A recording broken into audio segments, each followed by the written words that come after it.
All right, I'm gonna go ahead and say it. Bunkers are easy. They're super easy. I'm even gonna show you a way to have better contact out of the bunker without even hitting a golf ball. Stick with me in this video and I'll show you exactly how.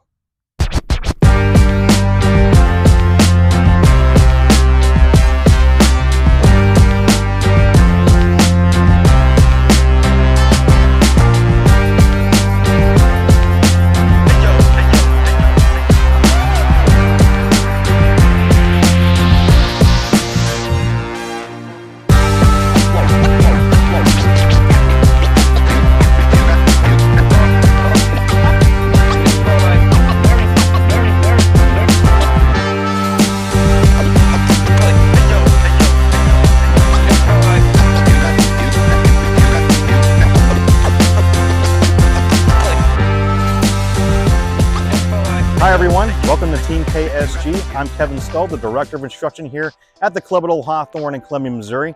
And today I'm going to teach you how to hit out of bunkers the easy way.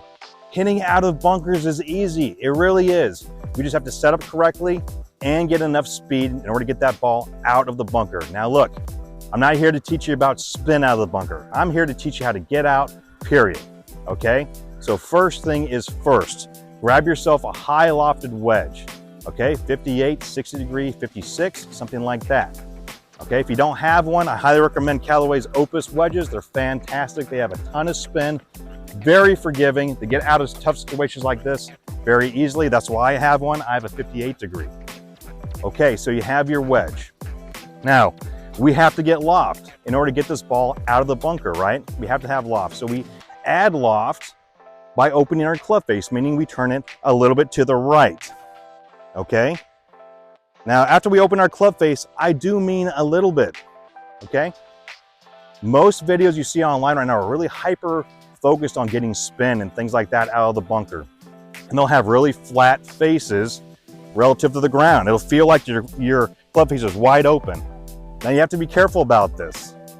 Our job is to get it out of the bunker, so we need to have enough loft to get out, but not so much that ball will go straight up and right back into it.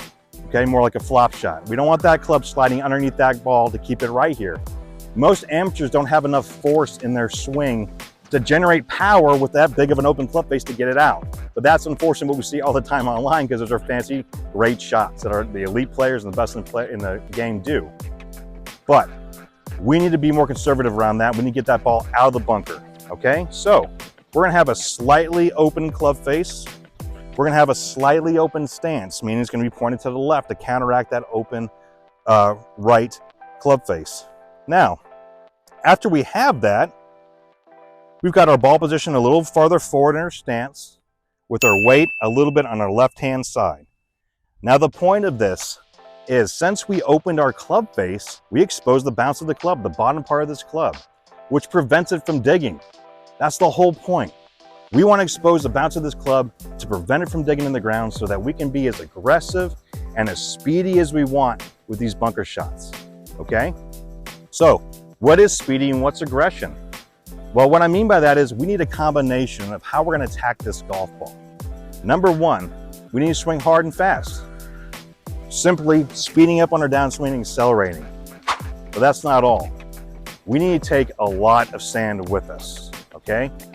The way I like to think about it is, when I want that golf ball to go shorter, I will take a steeper angle of attack and really take a lot of dirt with me.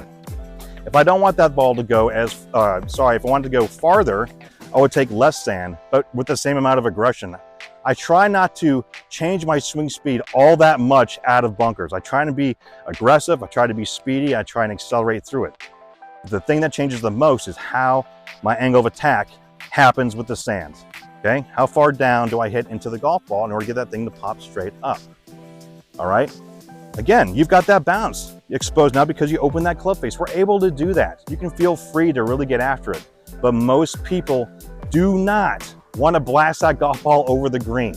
And so they're gonna hang back, say, please don't blast over the green.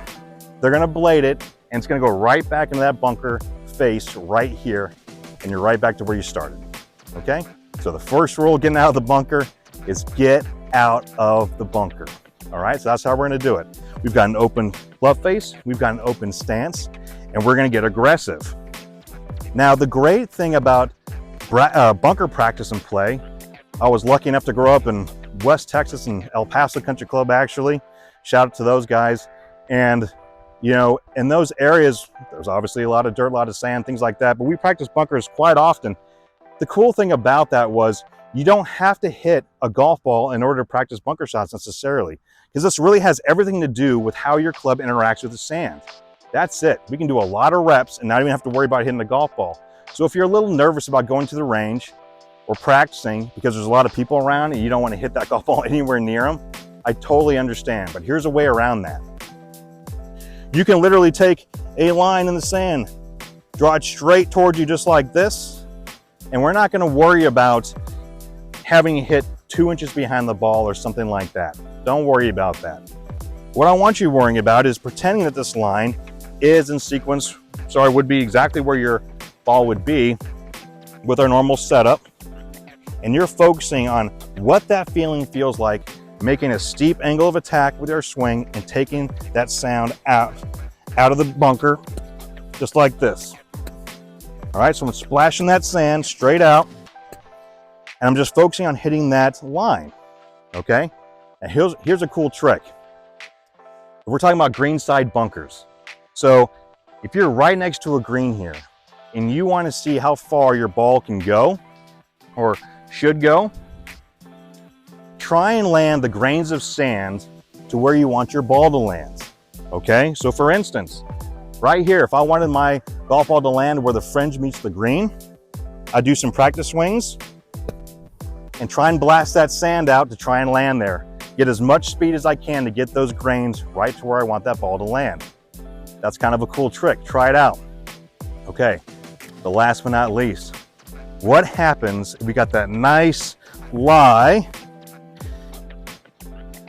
that tends to be a little buried, okay? Buried lies, plug lies, sitting nice in fluffy sand.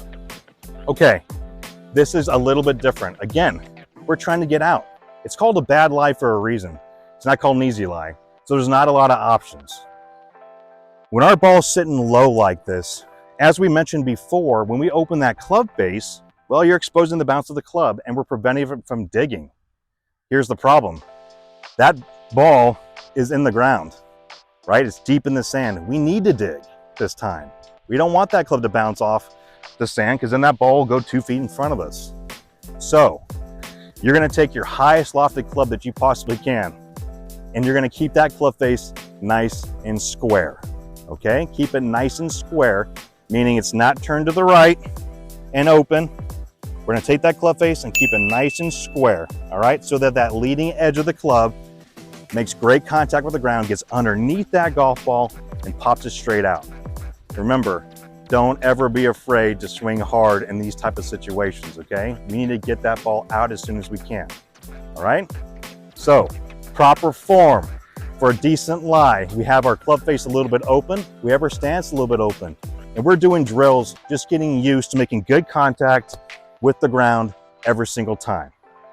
With plug lies, we're gonna take that club and we're gonna twist it back to where we want that ball to land, right at our target, exposing this leading edge so we can get out in those trouble situations. Now, we're not gonna have those all the time, but I wanna make sure that you've got the tools in your tool belt just in case you need them, all right?